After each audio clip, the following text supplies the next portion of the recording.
जनवरी के पेश नजर वादी में सिक्योरिटी एजेंसियां अलर्ट पर हैं और हिफाजती बंदोबस्त मजीद सख्त कर दिए गए हैं। आपको बता दें कि 2 रोजा कबल ईदगाह इलाके में ग्रेनेड हमले के बाद जिला इंतजामिया और हिफाजती दस्ते सिक्योरिटी को लेकर किसी तरह का रिस्क नहीं उठाना चाहते।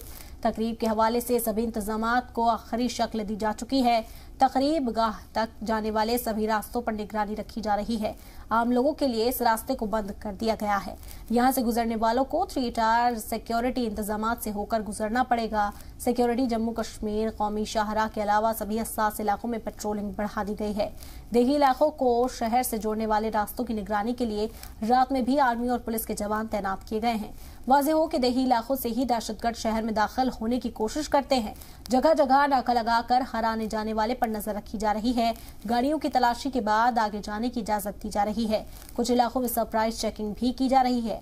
लोगों की नकलो हरकत पर नजर रखने के लिए जदीद टेक्नोलॉजी का सहारा लिया जा रहा है। शरारती अनासिर पर नजर रखने के लिए सीसीटीवी कैमरे के साथ साथ ब्लैक पैंथर गाड़ियों का भी इस्तेमाल किया जा रहा है।